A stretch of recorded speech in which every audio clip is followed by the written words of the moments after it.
This is Shed to Ed, episode 4, Makhachev versus Green, Fight Night 202.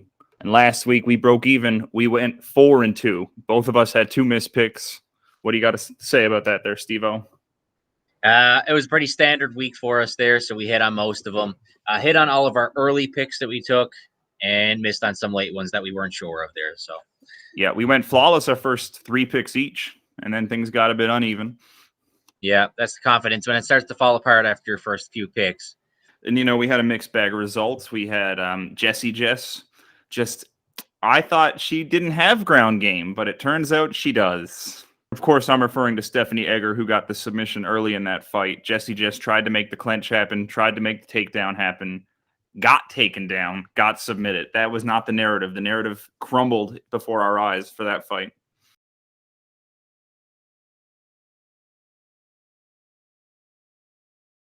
Yeah, so she wasn't supposed to have some, but it turns out she had too much there. So I thought it was going to be a good test for her. Turns out that was right.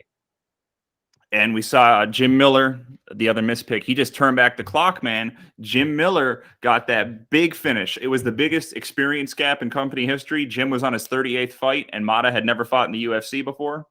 Wow. Now, my late hit was David Onama, and oh my God, talk about a hit. That man closed that fight with a statement. Yeah, that was a crazy finish there. Like, just absolute brutality, pretty much, man. I guess we'll talk about the main there. Yeah, what about that main event? Mr. Johnny Walker, your mispick, my friend. Johnny Walker. Yeah, well, I wasn't sure. That's why it was the last pick. I wasn't sure what to be at with that one. That was why it was my last pick. I knew Jamal Hill could come in and KO him. I knew that. I said it, and I still took Johnny Walker, and I'm paying for it. That's it, man. Overall, we got a new week to look forward to. We got this new main event. Beneil Dariush hurt his ankle. Bobby Green said, you know what? I'll fight. And now we got Islam Makhachev and Bobby Green. And we're not taking this bet because it's minus 700 for Islam. Just not a fair pick. Instant first-round pick. But we're taking that bet. It goes over under 1.5 rounds. Now, you took this fight long. Any reason that you wanted to take this fight over 1.5 rounds? Well, we seen Bobby 2 weeks ago, was it? Yeah, it was a quick turnaround for Bobby. It was just a few weeks ago we saw him in the ring, and he won his fight. Yeah, and he put on a performance there. Like, he looked really good. He was putting on, he was bringing his swagger. He was putting on the show. He was bringing his showmanship. He was making it entertaining. And I think I took it long because I think he's going to do the same thing. He might eat some shots. He has his classic boxer stance there with his arms down. He's goading them into throwing punches, and he's throwing counters, and he just plans to box. The fight went long last time. I expected it to go long because it's just going to be a boxing match for. I think that I don't know how long it's going to last because it's going to be a 5-rounder. Is that right? It is a 5-rounder, and I think the other data point is Bobby was on a 5-year decision streak, so Bobby knows how to stay in the ring. He's got a lot of fight time racked up, a lot of experience guiding him through the ring this time.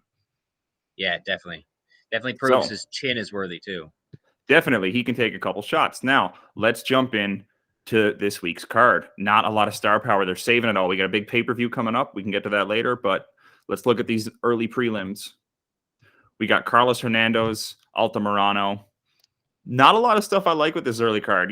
Maybe just there might be some entertaining fights, but just not a lot of intrigue for me to take a look at betting-wise. How about you? Yeah, I mean, when you look at a flyweight, Victor Altamirano versus Carlos Hernandez, two guys coming out of Dana White Contender Series. They're pretty new guys, pretty fresh. But when you watch these guys, I think they're going to really be swinging for the KOs there. I think they're just going to be coming out giving it. They got big chins. I watched 2 of their fights go long, studying up for the card here. I watched 2 of the guys get taken down very easily, but I don't think that they're going to want to take each other down. I think they're just going to want to stand up and just swing the whole 15 minutes. It's interesting you mentioned they're both off a Contender Series, so they're probably on a smaller contract, maybe 10 to show, 10 to win. So if they can pick up a $50,000 bonus, that's a big check for them, right? That's true. And when you watch these fights, they're pretty entertaining there. They can throw some big shots and they can land them on the chin all the time, but where they're fighting at 125, they're still standing afterwards. It's great. Yeah, I like flyweight, and it's going to be the first fight of the night. So usually they put something intriguing at the very beginning of that card to get you to tune in and check that out.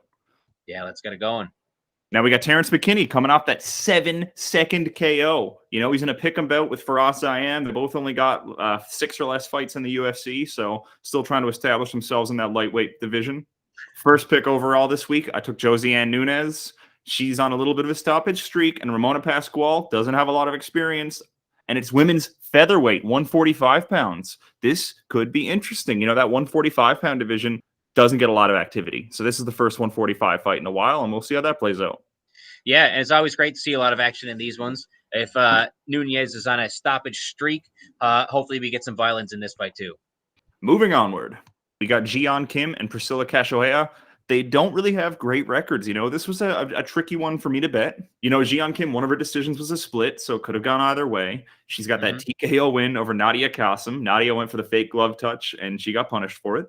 I took Jian Kim a bit later in the draft. Hopefully she gets it done.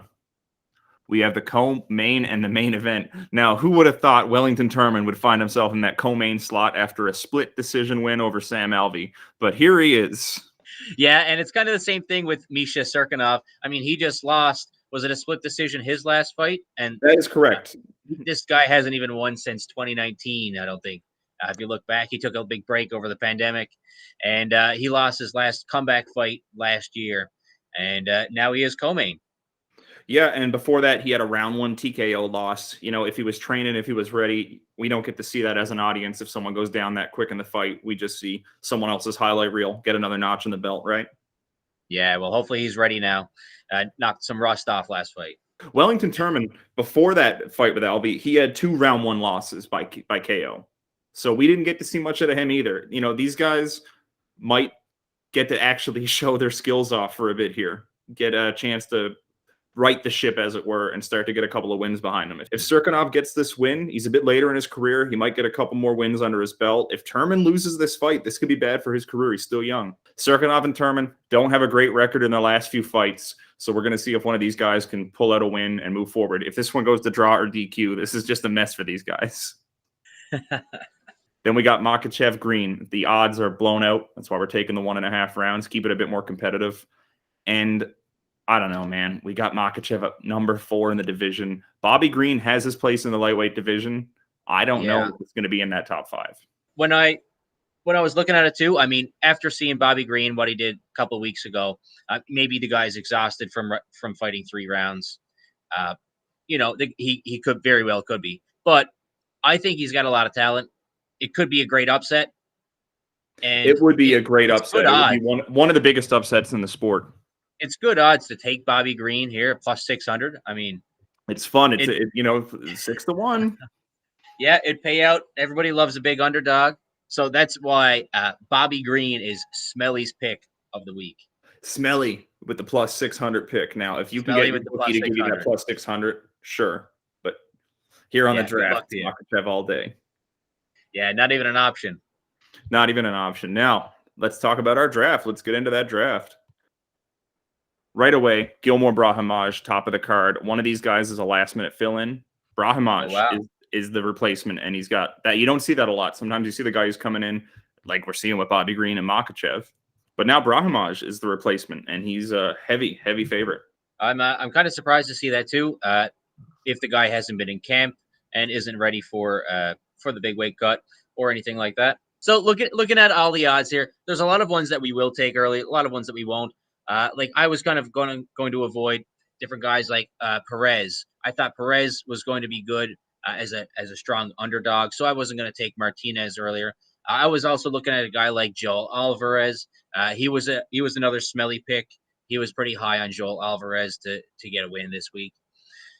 Looking through, there was a lot of dogs there. Wellington Turman and Victor Altamirano. They all got good chances at everything too. Terrence McKinney coming off the 7-second KO. A lot of good, interesting dogs this week.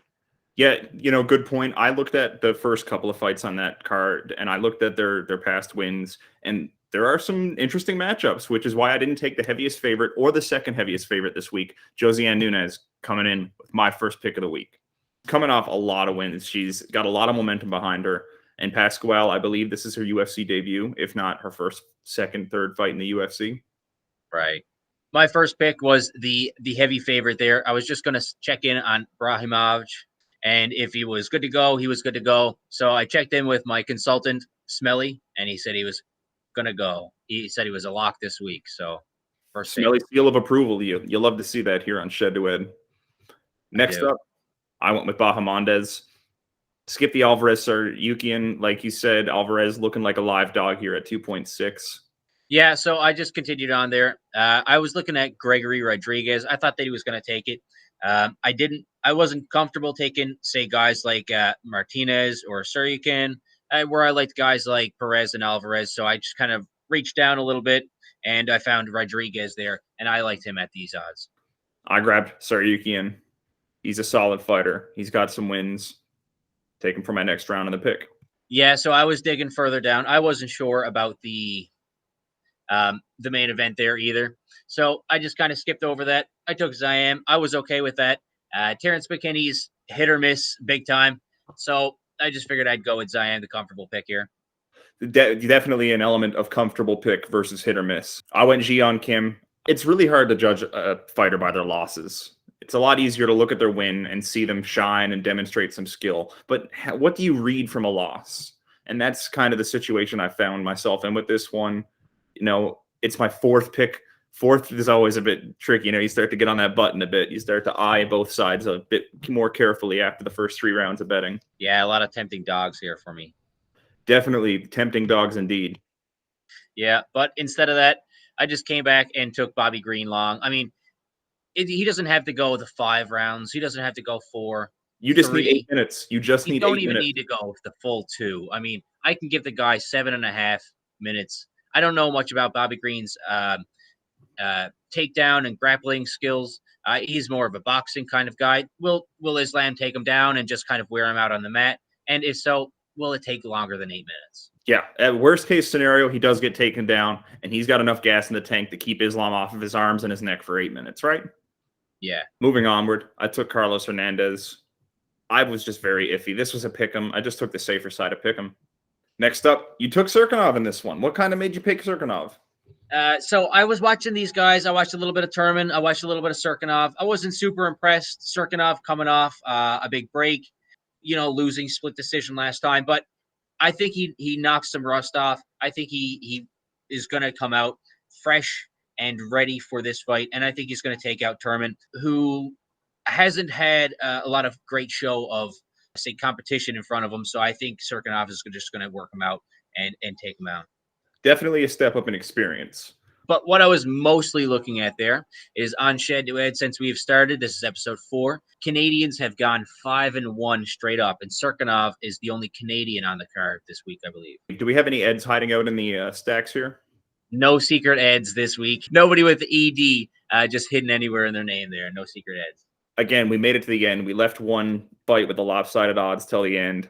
I had to take Martinez. I mean, watching him, I think Martinez could take that one pretty easily. When I was watching a guy like Perez, like he's coming in and he's kind of like a bigger guy than you expect him to be. He's kind of a sturdy guy, but I think when they collide and they're going to be trading blows, I think Perez is very easily the stronger fighter. I think he could take it a lot more, but I think Martinez just has a bit more accuracy there. I think he can knock him with a precision strike there when they're trading blows. This one could go either way for me. That's kind of why I stayed away from it.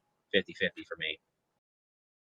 I think the odds were just a bit tweaked because of the last minute. We see sometimes, even in both ways, Makhachev is a favorite and Brahimaj is a heavy favorite. The odds can definitely get swayed just because of the late addition component. That's a wild card to try to weigh in here. Yeah, absolutely. And I didn't even know about that, so I should have known. What fight are you looking forward to seeing this week? Bobby Green. I'm just kind of excited to see what Bobby Green does. Just watching his fight a few weeks ago, he got really into it, put on a performance, and that's what I want to see. I want to see a show for the main event, and Bobby Green's going to do it. Even if he loses, he's still going to be entertaining. I believe in him. Because you took that over, I'm going to pray for a bit of entertainment, too. We get that quick finish. That's an easy win for me. Yeah, let me watch him for at least 8 minutes there, please. I hope Jian Kim takes it. Jian Kim, yeah? I hope Jian Kim takes that win. So this one's at 125, is it? It's at 125. Yeah, okay. What else am I looking forward to? I'm going to be frank with you. I'm looking forward to the pay-per-view next week because there's not a lot of fights that intrigue me on this card. I'm going to be very frank with you. Yeah, that's true. Looking forward to next week. And what do we have? We got Colby Covington and Jorge Masvidal, both coming off losses to Kamaru Usman. So we get the sloppy seconds fight. Two guys that lose to the champ. Which one gets to keep his little spot in the top 5? Yeah, that should be a good one. I think it's going to be a great fight. Very entertaining. And let's not forget, we're going to get that RDA versus Rafael Fiziev. Fiziev has his visa. He will be in the U.S. I'm looking forward to seeing that fight. It's going to be a heavy card, and I'm looking forward to covering that next week on episode 5 of Shed to Ed UFC 272. All right. Well, I'll see you there. And I'll keep the name Shed to Ed when I win this week again. Again, you're still up $30, so you're riding high. I'm sure you're feeling great. Even when we break even, that must feel like a victory on your end. Yeah, honestly, I know that you have vastly outranked me in UFC knowledge there. So just breaking even any week just means I'm keeping up. I'm doing great. I'll see you next week on Shed to Ed. See you then.